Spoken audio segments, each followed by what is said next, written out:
Bismillahirrahmanirrahim. Assalamualaikum warahmatullahi wabarakatuh. Waalaikumsalam warahmatullahi wabarakatuh. Alhamdulillahirabbil alamin wa bihi nasta'inu ala umuri dunya waddin syaidina Muhammadin wa ala alihi wa sahbihi ajmain. Pertama-tama marilah kita sama-sama memanjatkan puji dan syukur kehadirat Allah Subhanahu wa taala yang mana berkat rahmat dan irodahnya kita sama-sama dapat bertemu di ruang virtual ini dengan maksud dan tujuan itu sebagian dari tugas saya sebagai calon guru penggerak untuk mendesiminasikan atau menularkan ilmu yang telah saya dapatkan, yaitu pada hal ini materi mengenai budaya positif di sekolah. Salawat berta salam semoga tetap tercurah limpahkan kepada baginda alam Habibana wa Nabiyana Muhammad Sallallahu Alaihi Wasallam. Alhamdulillah rekan-rekan semua saat ini dapat hadir di ruang virtual ini. Mohon maaf sebelumnya mungkin mengganggu waktu istirahatnya. Setelahnya kita beraktivitas seharian tadi untuk mendidik anak-anak kita di kelas, disambung dengan workshop ini. Mudah-mudahan semuanya ada manfaatnya.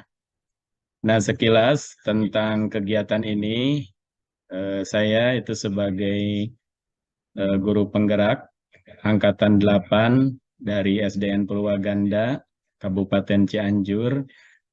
Dalam hal ini pembelajaran saya sudah sampai di modul 2.2 dan diantaranya ada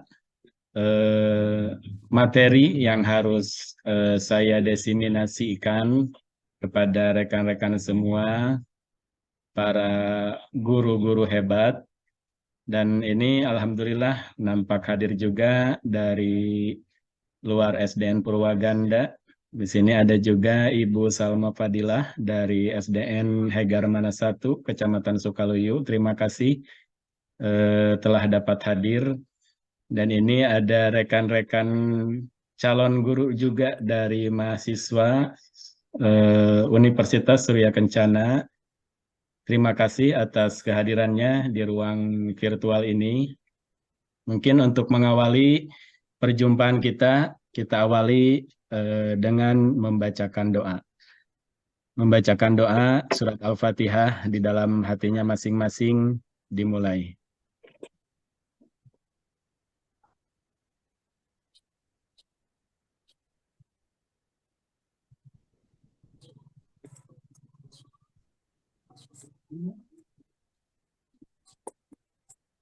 Alhamdulillah, dengan diawali dengan doa kegiatan kita mudah-mudahan ada manfaatnya khusus bagi saya umumnya untuk kita semua para guru hebat untuk bisa kita mendidik anak-anak kita untuk menjadi putra-putri yang hebat yang berkembang menurut kodrat zaman dan kodrat alamnya.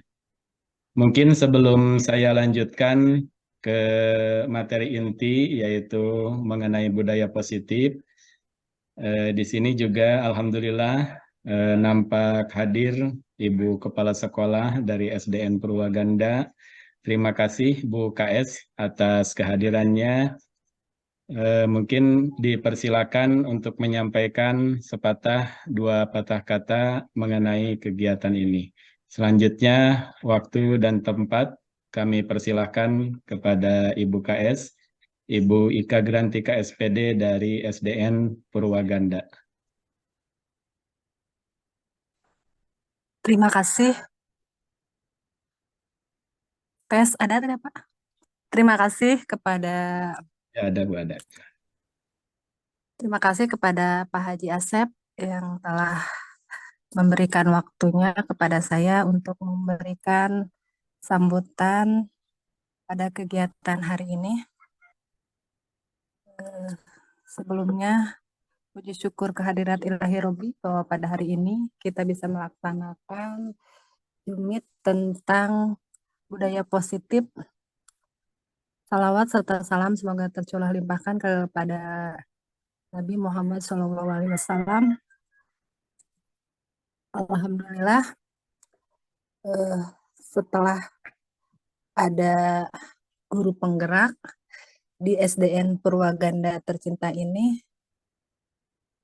kami semua merasa bersyukur karena banyak pengetahuan yang didapat dengan adanya guru penggerak ini.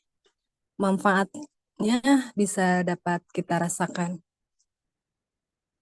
Dan pada saat ini materi yang akan didiskusikan ya Pak ya, tentang budaya positif di SDN Purwaganda. Budaya positif ini sangat memerlukan perhatian khusus secara konsisten dan berkelanjutan, juga perlu upaya dan dorongan dari semua pihak, tidak hanya saja oleh Bapak Haji Asep selaku guru penggerak di sini, tetapi harus didukung oleh semua pihak agar budaya positif ini akhirnya bisa menjadi kebutuhan bersama yang bisa mencetak karakter profil pelajar Pancasila. Mudah-mudahan dengan diterapkannya budaya positif ini dapat diimplementasikan nilai-nilai atau keyakinan universal yang diterapkan di sekolah. Mudah-mudahan pada kesempatan Jumit apa yang harus kita laksanakan untuk mendukung budaya positif ini bisa berjalan lancar. Mungkin hanya itu saja Pak Haji Asep, sepatah kata dari saya. Wabillahi taufiq wal hidayah. Wassalamualaikum warahmatullahi wabarakatuh. Waalaikumsalam warahmatullahi wabarakatuh. Terima kasih kepada Ibu KS SDN Purwaganda yang telah menyampaikan sambutannya. Betul tadi apa yang dikatakan sama Ibu Kepala Sekolah, bahwasannya guru penggerak ini tidak akan ada apa-apanya apabila tidak ada dukungan dari semua pihak, terutama dari warga sekolah. Dan saya pun perlu sekali dukungan dari rekan-rekan semuanya untuk bisa menjalankan atau memanfaatkan semua ilmu-ilmu yang didapatkan dalam pendidikan program guru penggerak ini. Nah, baiklah, kita lanjutkan kepada materi inti, yaitu tentang budaya positif di sekolah. Izin share screen.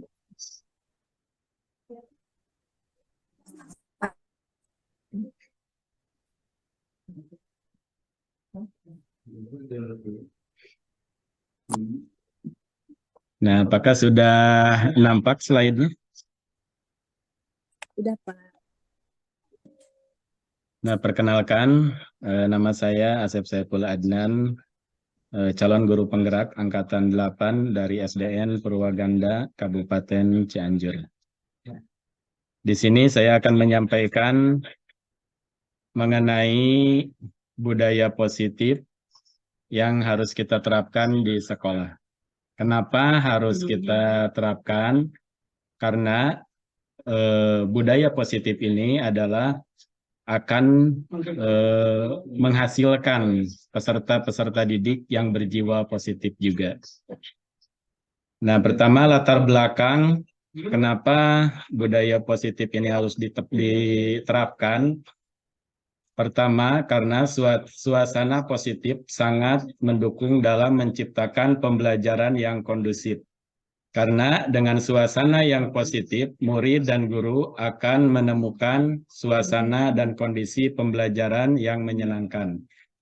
Sehingga proses pembelajaran dapat berjalan tanpa adanya suatu beban, tapi suatu kebutuhan. Nah, di sini mungkin yang harus kita garis bawahi. Jadi anak didik kita rubah paradigmanya yang asalnya datang ke sekolah ini menjadi suatu beban, tapi kita rubah supaya datang ke sekolah ini anak didik kita menjadi suatu kebutuhan. Kebutuhan akan mendapatkan ilmu, kebutuhan akan mendapatkan pengalaman, dan lain sebagainya. Suasana positif juga akan membantu menggerakkan moral yang positif bagi murid, sehingga karakter murid tidak hanya terbentuk dari akademik atau intelektualnya saja, tapi juga dari lingkungan yang ada. Nah, jadi budaya positif ini bukan hanya dari jiwanya juga, dari karakternya, tapi itu harus ditimbulkan dari lingkungannya itu sendiri. Nah, pengertian mengenai budaya positif adalah perwujudan dari nilai-nilai atau keyakinan-keyakinan universal yang diterapkan di sekolah. Budaya positif di sekolah tidak dapat diciptakan secara instan. Dalam penerapan budaya positif di sekolah diperlukan tuntunan dan tauladan dari seorang guru. Nah, ini mungkin yang terpenting. Awalnya budaya positif ini harus diciptakan dari kita sendiri sebagai seorang pendidiknya. Karena seorang pendidik itu sebagai tauladan, otomatis nanti para siswa kita akan melihat karakter kita, akan melihat tingkah laku kita, sehingga secara tidak langsung peserta didik kita pun mencontoh apa-apa yang dilakukan oleh kita. Nah, pertama di sini ada yang disebut dengan disiplin positif. Apa itu disiplin positif? Disiplin positif merupakan suatu cara penerapan disiplin tanpa kekerasan dan ancaman yang dalam praktiknya melibatkan komunikasi tentang perilaku yang efektif antara guru dan murid. Nah, disiplin positif ini dalam penerapannya, murid diajarkan untuk memahami konsekuensi dari perilaku mereka. Selain itu, disiplin positif juga mengajarkan murid tanggung jawab secara rasa hormat dalam berinteraksi dengan lingkungannya. Nah, ini mungkin yang harus diterapkan juga dalam murid-murid kita untuk mereka merasa bertanggung jawab atas perbuatan yang mereka lakukan. Nah, jadi disiplin positif ini merupakan salah satu cara penerapan disiplin yang bertujuan untuk menumbuhkan kesadaran serta memberdayakan murid untuk melakukan sesuatu tanpa sogokan, ancaman, maupun hukuman. Nah, biasanya kan di kita ini murid mau melakukan sesuatu kalau diancam dulu. Misalkan, hei kamu harus berangkat ke sekolah pagi, kalau tidak Bapak hukum untuk lari di mengelilingi lapangan. Nah, itu kan berarti ada ancaman. Nah, itu mulai saat ini harus dihindari karena ke depannya murid akan merasa akan datang ke sekolah ini karena takut dihukum, gitu, karena ada ancaman itu. Nah, terus disiplin positif akan melahirkan nilai-nilai kebajikan. Nilai-nilai kebajikan ini yang tertera pada profil pelajar Pancasila. Profil pelajar Pancasila itu ada 6 diantaranya: beriman, bertakwa kepada Tuhan Yang Maha Esa, dan berakhlak mulia. Berkebinekaan global, bergotong royong, mandiri, bernalar kritis, serta kreatif. Saya yakin Ibu Bapak guru hebat di sini sudah pada mengetahui apa yang dimaksud dengan profil pelajar Pancasila ini. Nah, selanjutnya, langkah apa yang bisa diambil untuk mewujudkan disiplin positif? Nah, di antaranya untuk mewujudkan disiplin positif ini, langkah awalnya bisa dengan diwujudkan dengan membuat keyakinan kelas. Nah, di sini ada sebuah contoh yang saya buat sendiri, itu untuk keyakinan kelas di kelas 5 SDN Purwaganda. Ini ada contohnya, jadi ada keyakinan kelas dan ada kesepakatan kelas. Nah, itu nanti juga Ibu Bapak bisa mengawali kegiatan di kelasnya. Untuk awal itu bisa dibuat sebuah keyakinan kelas dulu. Nah, contoh misalkan nih, untuk keyakinan kelas itu, peduli lingkungan, menjaga kebersihan kelas dan lingkungan. Nah, jadi kita menghindari kata-kata jangan. Katakan jangan membuang sampah sembarangan. Nah, kita ganti dengan peduli lingkungan, menjaga kebersihan kelas dan lingkungan. Seperti itu ya. Bergotong royong menjaga ketertiban diri dan kelas. Nah, ini misalkan jangan gaduh. Nah, kita rubah kata-katanya menjadi bergotong royong menjaga ketertiban diri dan kelas. Tepat waktu dan jujur. Nah, misalkan biasa kita tuliskan kan jangan datang ke sekolah terlambat, misalkan. Jangan terlambat datang ke sekolah. Nah, berarti kita rubah kata-katanya menjadi tepat waktu dan jujur. Terus sapa, senyum, sopan, santun, berkomunikasi dengan guru kelas apabila mendapat masalah. Nah, ini yang terpenting, budayakan siswa-siswi kita untuk dapat mengkomunikasikan sesuatu hal yang dianggap masalah oleh mereka untuk selalu dicurhatkan gitu nya Kak Guru tadi curhatkan gitu. Naon wae anu menjadi permasalahannya guru pun harus tahu gitu ya. Contoh nih kemarin baru aja kejadian di kelas saya itu ada salah satu siswa yang kehilangan sepatunya. Nah, biasa kan di kita ini kalau masuk kelas itu dilepas karena untuk menjaga kebersihan kelas juga. Nah, pas keluar sepatunya hilang. Tapi karena sifat komunikasi dari siswa tersebut ditanamkan, siswa tersebut menyampaikan. Dan akhirnya kita pun dapat mengatasi masalah tersebut dan bisa apa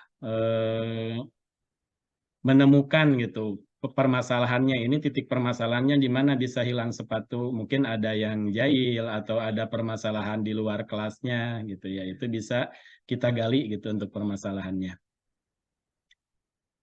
Sebelumnya mohon maaf ini karena Zoom-nya itu Zoom gratis mungkin nanti ada tiba-tiba stop gitu ya nanti saya kirim link ulang untuk melanjutkannya.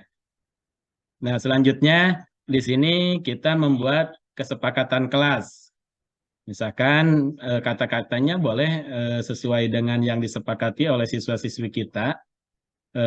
Ajak mereka untuk membuat kesepakatan kelas karena kalau kesepakatan kelas didasari dari hasil musyawarah dengan peserta didik kita, maka mereka akan ingat, oh ini yang dibuat oleh kita, kesepakatan kelas yang kita buat. Berarti mereka memang harus menyepakatinya dan mentaatinya. Gitu ya. Pertama, misalkan mengamalkan ajaran agama untuk kebaikan bersama. Nah, ini berdasarkan profil Pancasila yang pertama gitu ya. Yang kedua, rasa aman adalah hak setiap orang.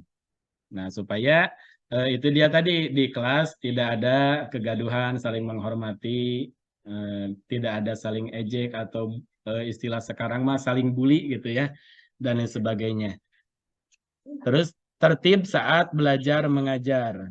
Nah, ini juga harus ditanamkan ketika memulai proses pembelajaran, siswa-siswi kita dituntut harus tertib untuk mengikuti pembelajaran di kelasnya. Terus menjaga kebersihan diri sendiri, kelas, dan lingkungan sekolah. Nah, diawali dari diri sendiri juga untuk menjaga kebersihannya, kebersihan kuku, kebersihan gigi, kebersihan pakaian, dan lain sebagainya, gitu ya. Terus menciptakan suasana yang sejuk dan teduh di lingkungan sekolah. Nah, ini alhamdulillah di SDN Purwaganda ini suasananya memang udah sejuk gitu ya. Jadi enak untuk dipakai proses pembelajaran. Tinggal nanti kita ciptakan lingkungan yang bersih dan nyaman untuk siswa-siswi kita memulai proses pembelajaran. Terus saling mengingatkan, mendukung, dan membantu antar sesama. Terus menata ruang kelas dengan gambar-gambar edukasi yang menarik.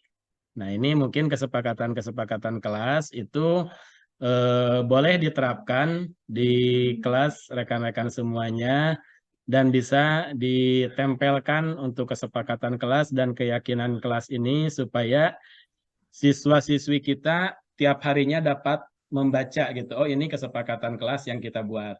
Nah, gitu mungkin ya kira-kira mengenai keyakinan kelas dan kesepakatan kelas. Nah, selanjutnya di sini ada 5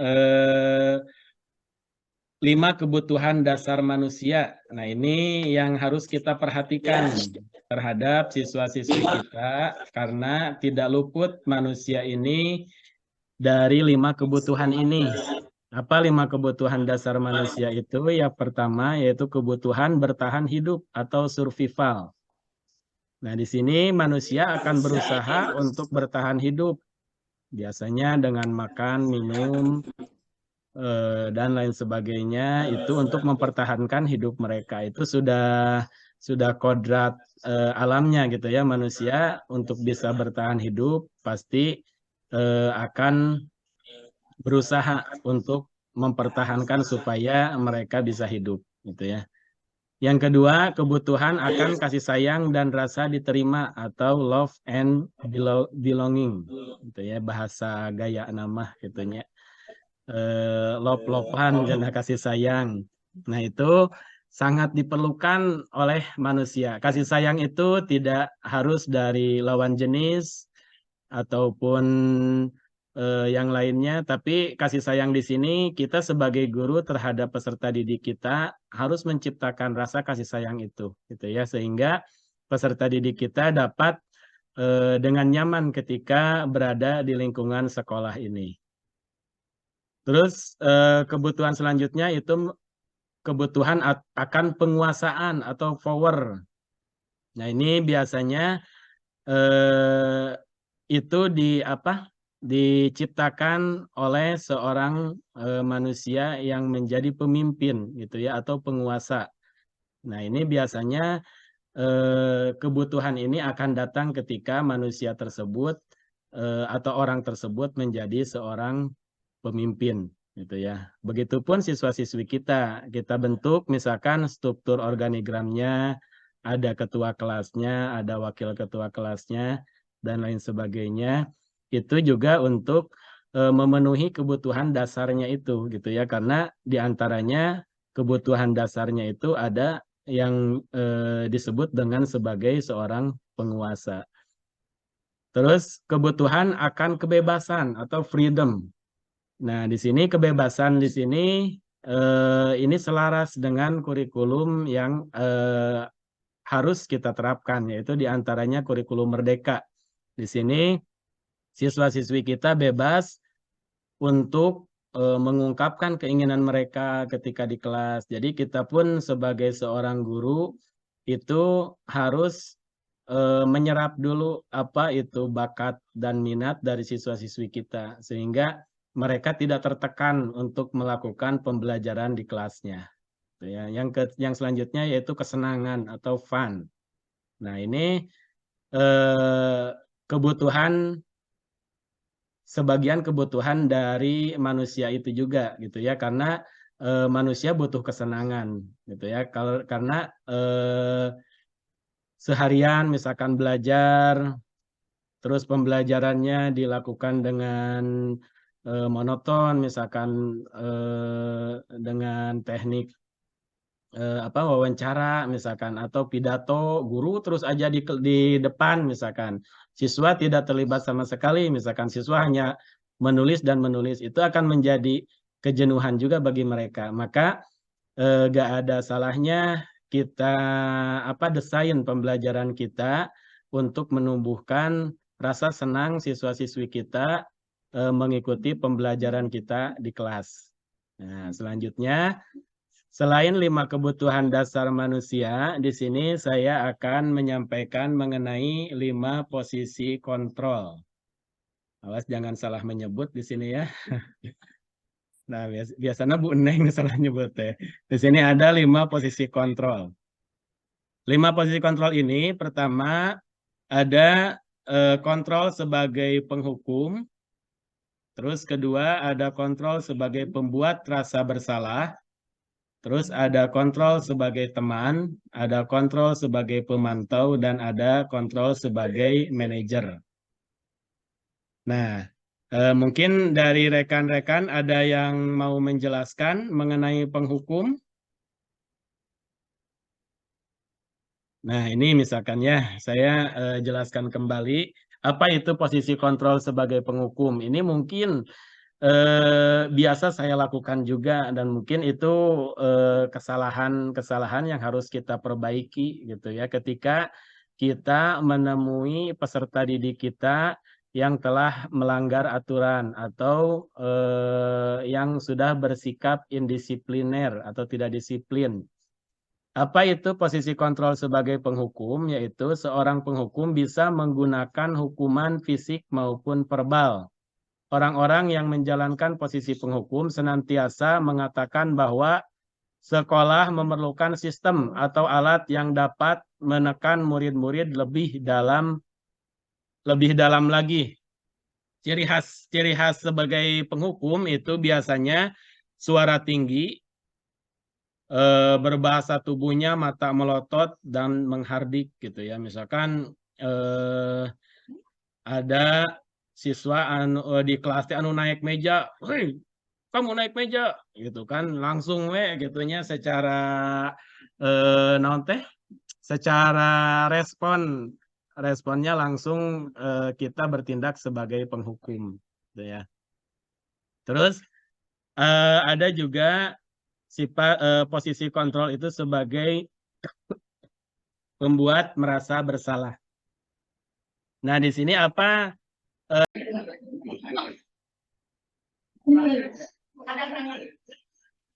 boleh yang mau bertanya bisa raise hand di sana, bisa ditekan.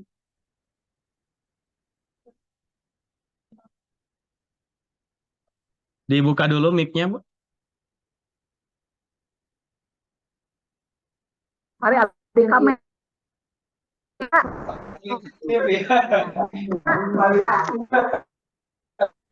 Ya. Aku mau kamari umrah kali teh. Ya kadang ngawaro di setelah di lapang bang mangkaning karena saya tuh apa. Nah, itu mungkin yang kita lakukan adalah posisi kontrol sebagai penghukum atau ancaman, mengancam siswa-siswi kita dengan hal-hal yang memberatkan kepada mereka gitu ya. Jadi supaya takut menakut-nakuti gitu ya, supaya takut. Jadi kita ancam mereka untuk berlari di tengah lapangan dan sebagainya gitu ya, menghormat bendera misalkan ya dan sebagainya. Mungkin di kurikulum Merdeka ini hal-hal itu sedikit kita rubah paradigmanya, yaitu dengan budaya positif ini gitu ya. Nah, nanti ke depannya akan ada bagaimana cara kita untuk mengatasi siswa-siswi kita yang melanggar aturan atau indisipliner itu gitu ya. Nah, selanjutnya posisi kontrol ini ada yang memposisikan sebagai teman. Nah, bagaimana untuk posisi sebagai teman?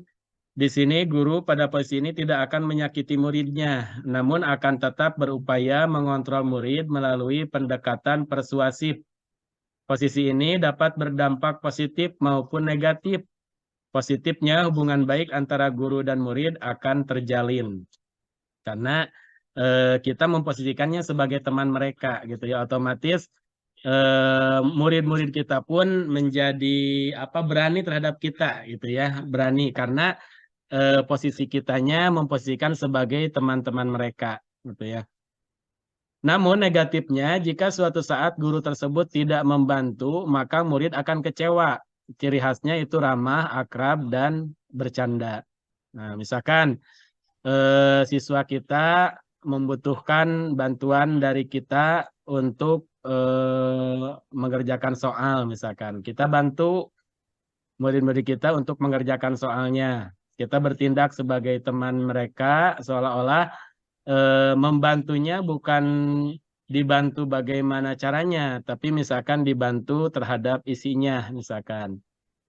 Karena posisi itu memang siswa tersebut misalkan harus dibantu misalkan ya. Cuman pada suatu saat kita tidak bisa membantunya, otomatis siswa tersebut akan kecewa karena seolah-olah siswa tersebut dikecewakan oleh temannya gitu ya, bukan oleh gurunya. Nah, mungkin itu posisi kontrol sebagai teman. Terus selanjutnya ada posisi kontrol sebagai pemantau. Nah, guru biasanya pada posisi ini bersifat memantau atau mengawasi. Pada saat kita mengawasi, kita bertanggung jawab atas perilaku orang-orang yang kita awasi. Memantau berdasarkan pada peraturan dan konsekuensi dengan menggunakan sanksi atau konsekuensi. Kita dapat memisahkan hubungan pribadi kita dengan murid. Ciri khasnya nada suara datar. Nah, misalkan pemantau ini kita hanya mengawasi siswa-siswi kita ketika berada di dalam kelas dan kita menerapkan sebuah aturan. Kita mengungkapkan kepada siswa-siswi kita bahwa ini loh aturan kelasnya yang harus kita taati misalkan. Nah, sebagai seorang pemantau itu biasanya menyampaikan aturan-aturan dan memantau siswa-siswi kita yang melanggar terhadap aturan tersebut. Itu ya. Nah, selanjutnya di sini ada yang disebut dengan posisi control manager. Nah, manajer ini adalah berbuat sesuatu bersama dengan murid, mempersilahkan murid, mempertanggungjawabkan perilakunya, mendukung murid agar dapat menemukan solusi atas permasalahannya sendiri. Nah, pada posisi ini aspek yang dikembangkan pada diri murid adalah motivasi intrinsik atau motivasi dari dalam. Sehingga pemahaman nilai-nilai kebajikan dapat tumbuh dan berkembang menjadi suatu kebiasaan positif yang akhirnya membentuk karakter murid. Nah, ini mungkin yang harus kita kembangkan pada saat ini, yaitu posisi kontrol sebagai manajer, di mana seorang manajer ini ketika mendapati muridnya mendapat masalah atau sebuah permasalahan, maka kita bawa murid-murid kita itu untuk berdiskusi dan ajak mereka untuk menemukan solusinya sendiri sehingga motivasinya menjadi tergerak atau tergali, motivasi intrinsiknya menjadi tergali oleh kita rangsang supaya mereka menemukan solusinya sendiri. Nah, pada saat dihadapkan pada suatu kesalahan yang dibuat oleh murid, guru sebaiknya, nah di sini sebagai posisi kontrol sebagai manajer, guru itu sebaiknya melakukan segitiga restitusi. Nah, apa itu yang disebut dengan segitiga restitusi? Yaitu suatu proses dialog yang dijalankan oleh guru atau orang tua agar dapat menghasilkan murid yang mandiri dan bertanggung jawab. Nah, di sini ada langkah-langkahnya. Seperti waktu itu yang pernah saya ulas pada rapat bulanan pada waktu itu. Cuman kita hanya mengulasnya secara sepintas. Nah, di sini langkah-langkah untuk segitiga restitusi ini adalah diantaranya yang pertama itu menstabilkan identitas.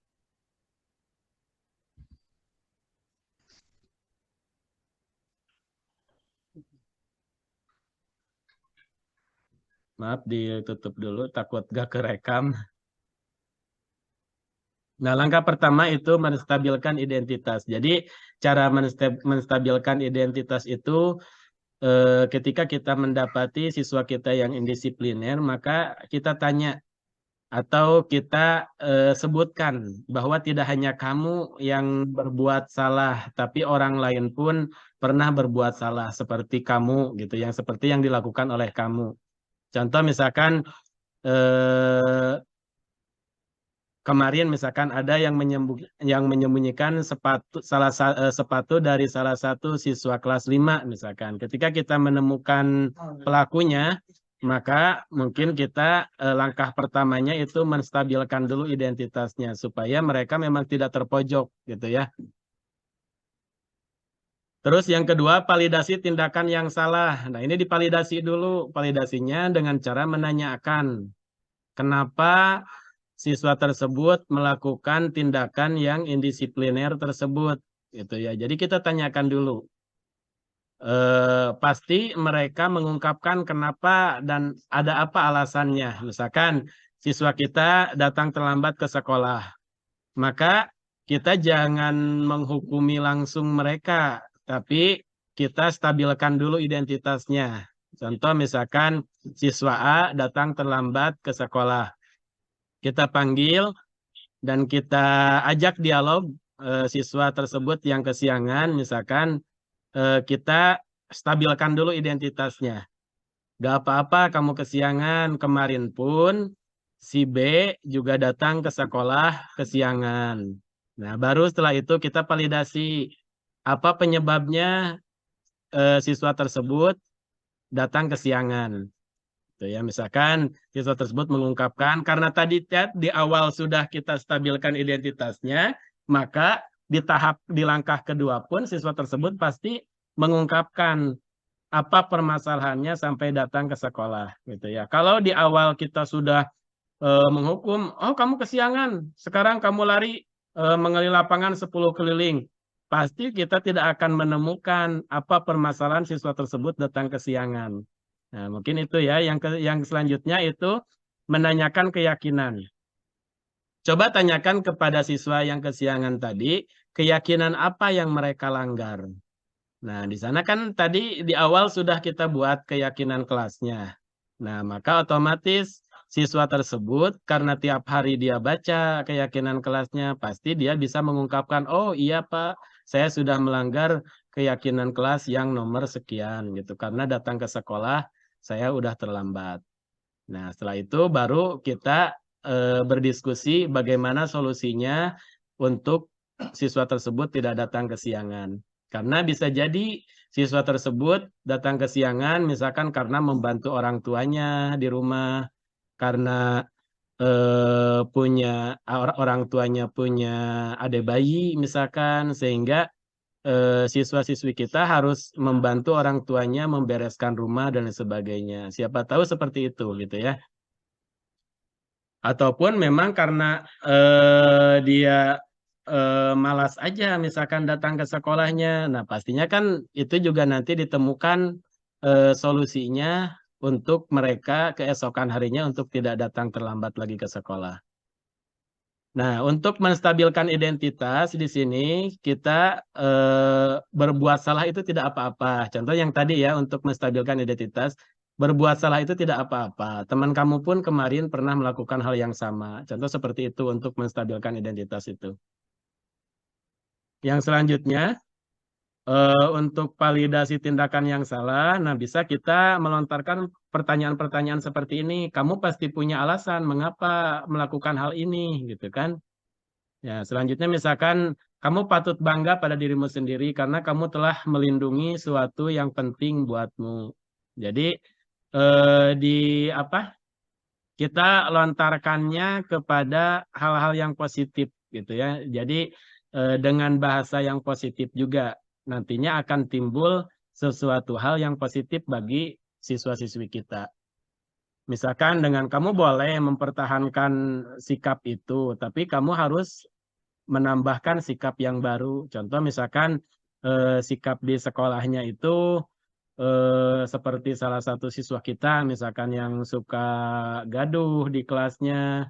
Nah, misalkan kita ajak berdialog untuk siswa-siswi tersebut gitu ya. Dan kita benarkan dulu misalkan tindakannya itu. Cuman kita tambahkan dengan hal yang benar sekali gitu ya. Bagus misalkan kamu di kelas itu aktif karena ngelek teh gitu nya. Tapi bagusnya kamu aktifnya ketika nanti pelajaran olahraga misalkan seperti itu ya, kita salurkan aktivitas mereka ketika di dalam kelas, tapi harusnya dilakukan di luar kelas ketika pelajaran yang lain misalkan. Terus menanyakan keyakinan, misalkan dengan bahasa apa sih harus menanyakan keyakinan? Misalkan contohnya apa yang kita percayai sebagai kelas atau keluarga. Ya, tadi kembali kepada keyakinan kelas yang sudah dibuat itu gitu ya. Apa nilai-nilai umum yang kita telah sepakati? Apa bayangan kita tentang kelas yang ideal gitu. Jadi ditanyakan keyakinan kelas yang dia langgarnya. Nah, budaya positif.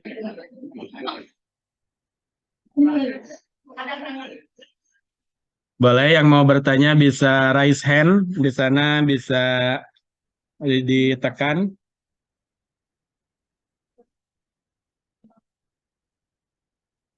Dibuka dulu mic-nya, Bu.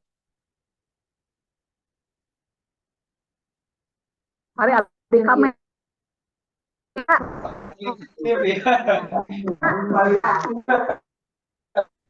Ya. Aku mau kamari umuran kali teh. Ya kadang ngawaro kayak di setelah di lapang bang mangkaning karena saya tuh apa. Nah, itu mungkin yang kita lakukan adalah posisi itu sebagai penghukum atau ancaman, mengancam siswa-siswi kita dengan hal-hal yang memberatkan kepada mereka, gitu ya. Jadi supaya takut menakut-nakuti, gitu ya, supaya takut. Jadi kita ancam mereka untuk berlari di tengah lapangan dan sebagainya, gitu ya, menghormat bendera, misalkan ya, dan sebagainya. Mungkin di kurikulum Merdeka ini hal-hal itu sedikit kita rubah paradigmanya, yaitu dengan budaya positif ini, gitu ya.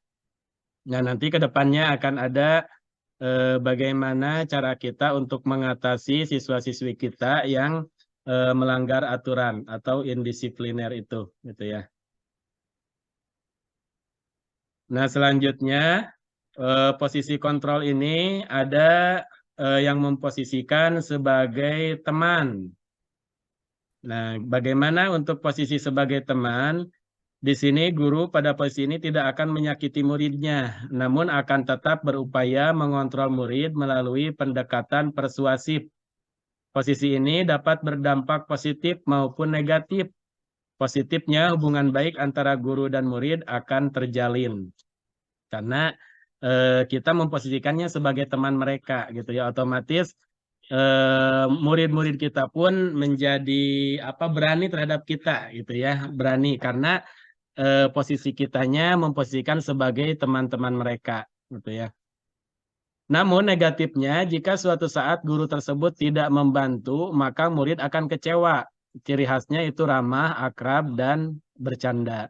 Nah, misalkan siswa kita membutuhkan bantuan dari kita untuk mengerjakan soal, misalkan. Kita bantu murid-murid kita untuk mengerjakan soalnya. Kita bertindak sebagai teman mereka, seolah-olah membantunya bukan dibantu bagaimana caranya, tapi misalkan dibantu terhadap isinya, misalkan. Karena posisi itu memang siswa tersebut misalkan harus dibantu, misalkan ya. Cuman pada suatu saat kita tidak bisa membantunya, otomatis siswa tersebut akan kecewa karena seolah-olah siswa tersebut dikecewakan oleh temannya gitu ya, bukan oleh gurunya. Nah, mungkin itu posisi kontrol sebagai teman. Terus selanjutnya ada posisi kontrol sebagai pemantau. Nah, guru biasanya pada posisi ini bersifat memantau atau mengawasi. Pada saat kita mengawasi, kita bertanggung jawab atas perilaku orang-orang yang kita awasi. Memantau berdasarkan pada peraturan dan konsekuensi dengan menggunakan sanksi atau konsekuensi. Kita dapat memisahkan hubungan pribadi kita dengan murid. Ciri khasnya nada suara datar. Nah, misalkan pemantau ini kita hanya mengawasi siswa-siswi kita. ketika berada di dalam kelas dan kita menerapkan sebuah aturan. Kita mengungkapkan kepada siswa-siswi kita bahwa ini loh aturan kelasnya yang harus kita taati, misalkan. Nah, sebagai seorang pemantau itu biasanya menyampaikan aturan-aturan dan memantau siswa-siswi kita yang melanggar terhadap aturan tersebut. Itu ya. Nah, selanjutnya di sini ada yang disebut dengan posisi control manager.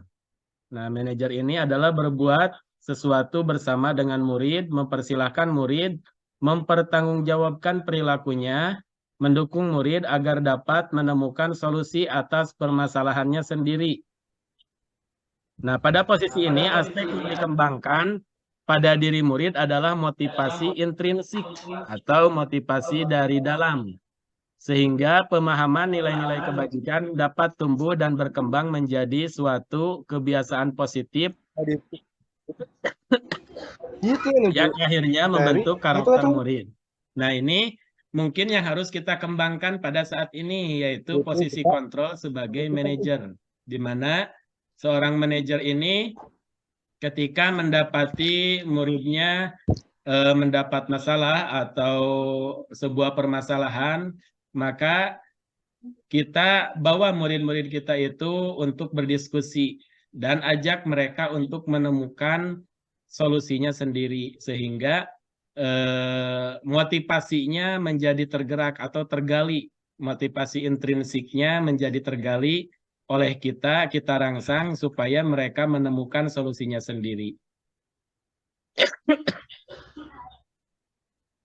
Nah, pada saat dihadapkan pada suatu kesalahan yang dibuat oleh murid, guru sebaiknya, nah di sini sebagai posisi kontrol sebagai manajer, guru itu sebaiknya melakukan segitiga restitusi. Nah, apa itu yang disebut dengan segitiga restitusi? Yaitu suatu proses dialog yang dijalankan oleh guru atau orang tua agar dapat menghasilkan murid yang mandiri dan bertanggung jawab.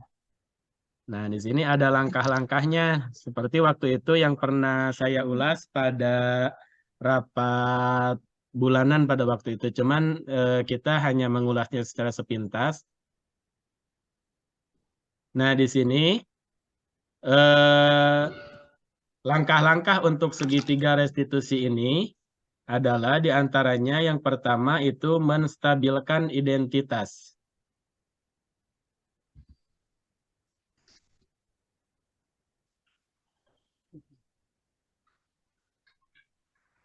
Maaf, ditutup dulu, takut gak kerekam. Nah, langkah pertama itu menstabilkan identitas. Jadi, cara menstabilkan identitas itu ketika kita mendapati siswa kita yang indisipliner, maka kita tanya atau kita sebutkan bahwa tidak hanya kamu yang berbuat salah, tapi orang lain pun pernah berbuat salah seperti kamu, gitu, yang seperti yang dilakukan oleh kamu. Contoh misalkan kemarin misalkan ada yang menyembunyikan sepatu dari salah satu siswa kelas 5 misalkan. Ketika kita menemukan pelakunya, maka mungkin kita langkah pertamanya itu menstabilkan dulu identitasnya supaya mereka memang tidak terpojok gitu ya. Terus yang kedua, validasi tindakan yang salah. Nah, ini divalidasi dulu. Validasinya dengan cara menanyakan kenapa siswa tersebut melakukan tindakan yang indisipliner tersebut. Gitu ya. Jadi kita tanyakan dulu. Pasti mereka mengungkapkan kenapa dan ada apa alasannya. Misalkan siswa kita datang terlambat ke sekolah. Maka kita jangan menghukumi langsung mereka, tapi kita stabilkan dulu identitasnya. Contoh misalkan siswa A datang terlambat ke sekolah.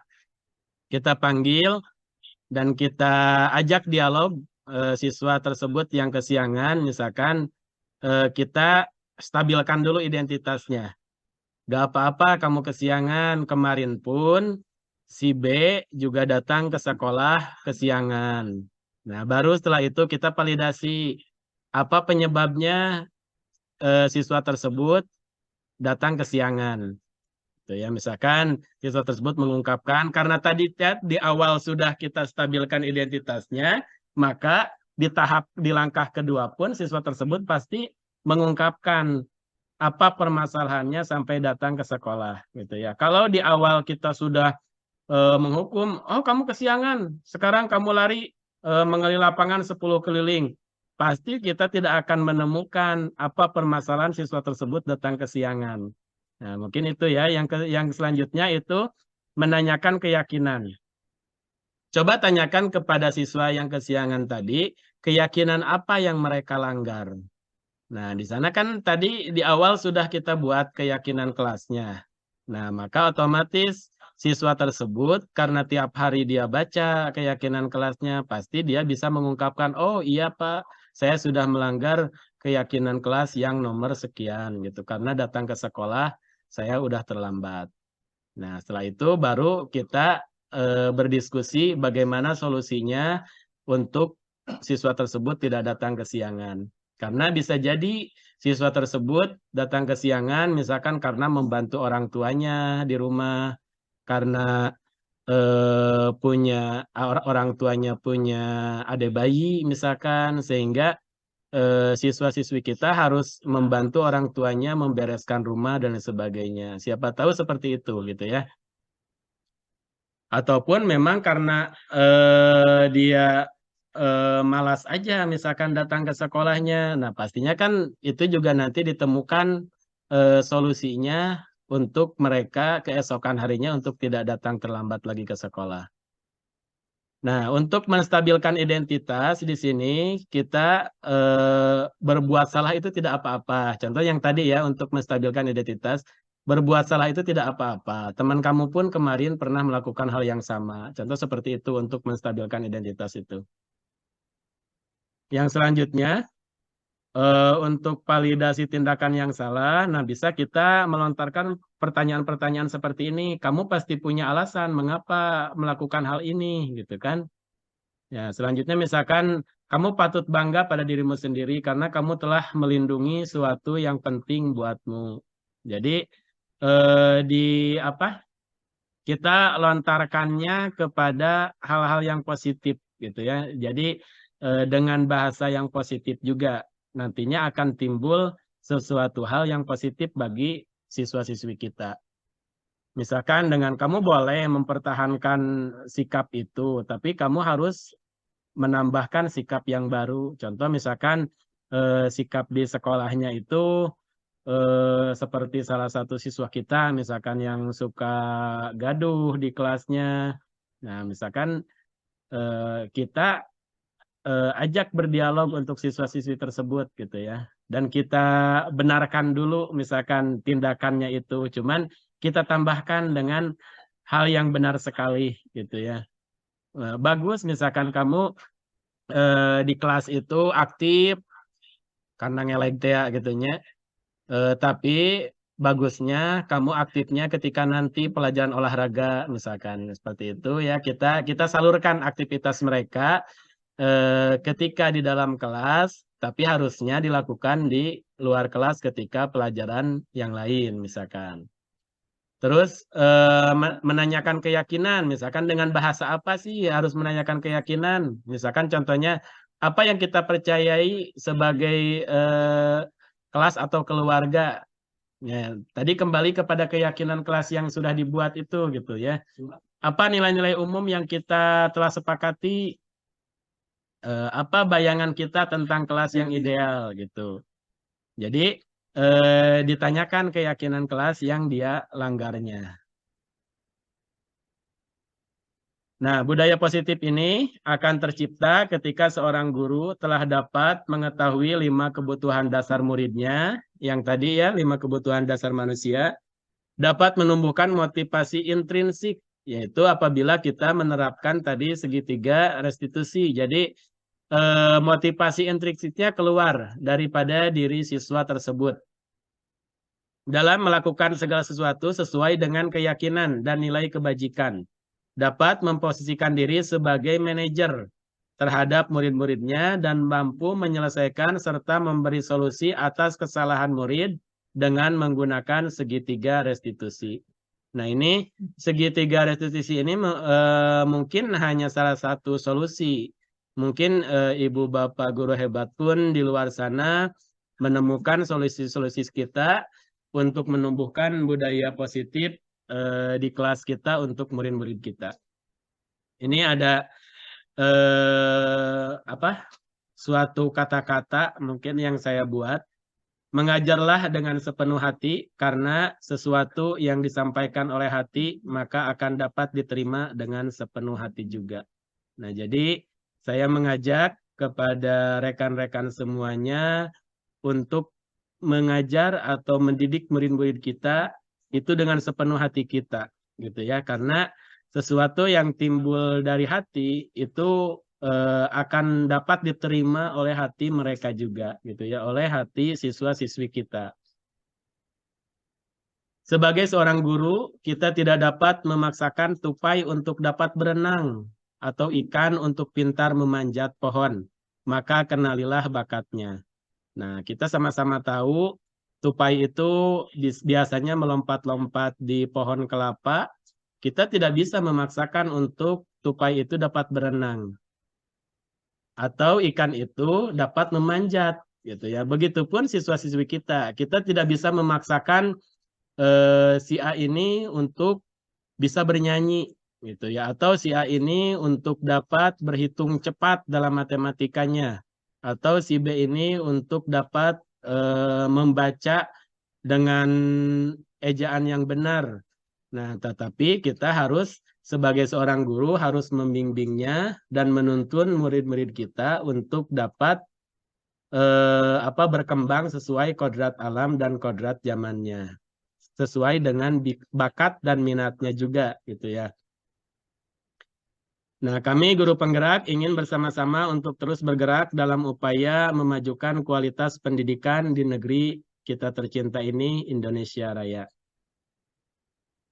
Nah, mungkin itu yang dapat saya sampaikan. Mudah-mudahan apa yang disampaikan dapat bermanfaat, khususnya bagi saya, umumnya untuk rekan-rekan semuanya.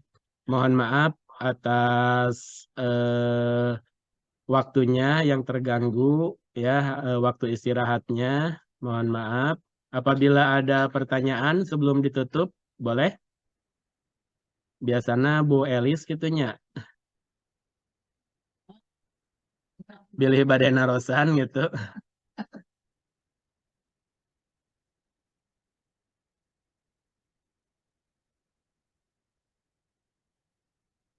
Bu Neng boleh apabila ada sesuatu yang harus ditanyakan. Oh, Pak Iki ini udah raise hand. Boleh Pak Iki? Oke. Assalamualaikum warahmatullahi wabarakatuh. Waalaikumsalam warahmatullahi wabarakatuh.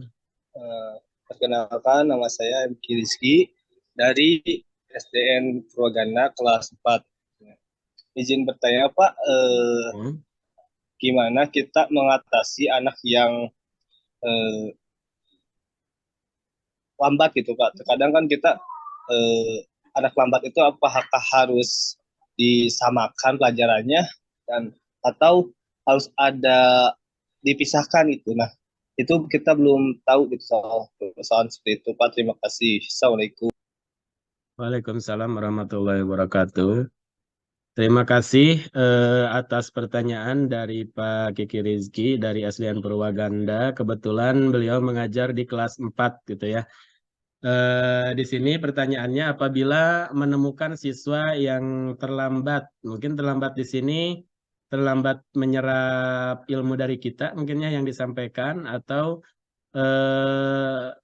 misalkan yang lain sudah paham dengan perkalian 4, ini berhitung aja belum bisa, misalkan seperti itu ya. Nah, mungkin ini ada pada metode selanjutnya. Di kita juga nanti dipelajari masalah pembelajaran diferensiasi. Nah, di sana nanti mungkin insya Allah nanti juga ke depannya saya sampaikan, baik itu melalui tatap muka ataupun tatap maya, mengenai pembelajaran diferensiasi ini.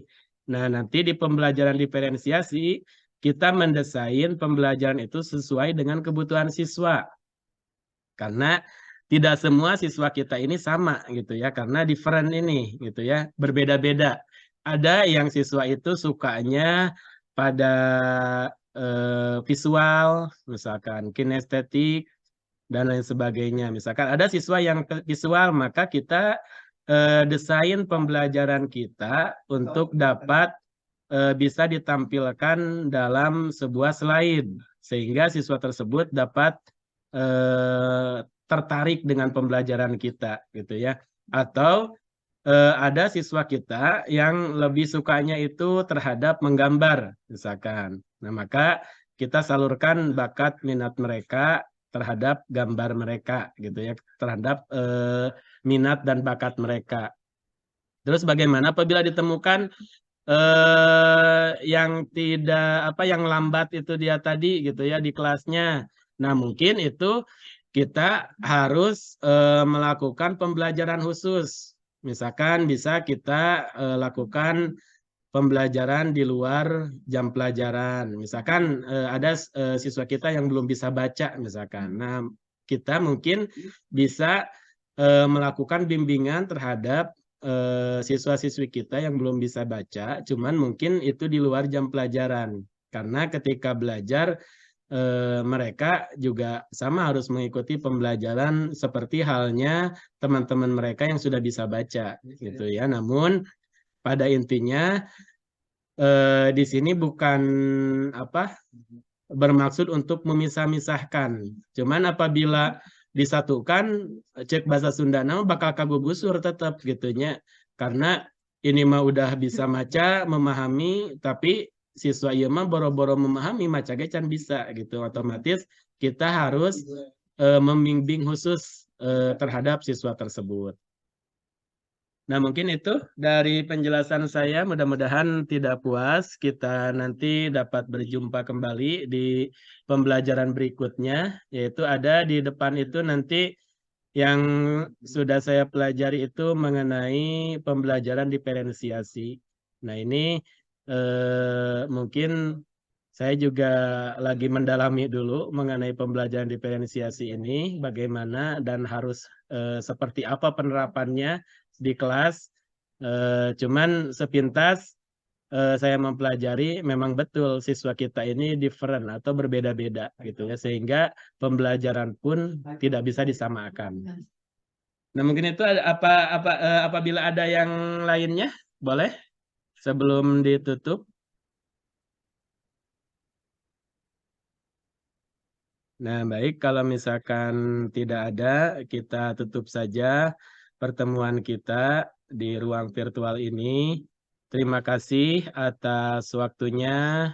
Terima kasih kepada Ibu Kepala Sekolah SDN Purwaganda yang telah memberikan waktu dan telah memberikan support yang begitu hebat kepada saya untuk menjalankan aktivitas di Guru Penggerak ini. Mudah-mudahan semuanya ada manfaatnya untuk sekolah kita tercinta ini. Kita akhiri aja dengan membacakan hamdalah. Alhamdulillahirrabbilalamin. Dari saya dicukupkan sekian. Wallahul muwaffiq ila aqwamit thoriq. Wassalamualaikum warahmatullahi wabarakatuh. Waalaikumsalam warahmatullahi wabarakatuh. Foto dulu. Oh iya, foto dulunya. Terima kasih Pak atas pencerahannya. Boleh dibuka kamera.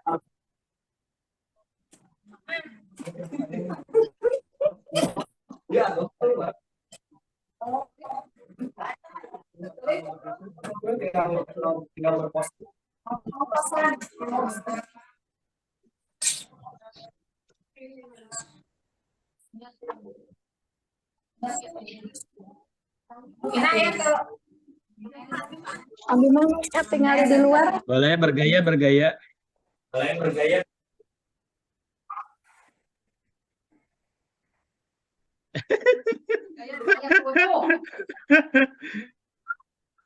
Siap, 1, 2, 3. Yang dikirim di grup. Sakali deui. 1, 2, 3.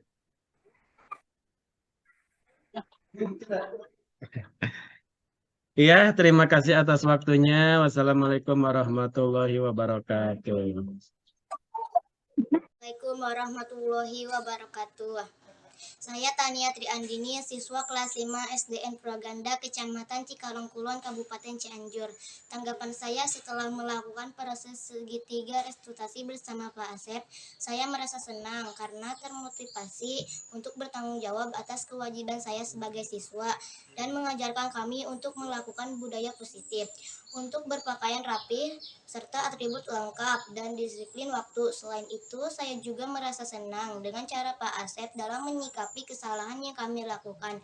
Wassalamualaikum warahmatullahi wabarakatuh.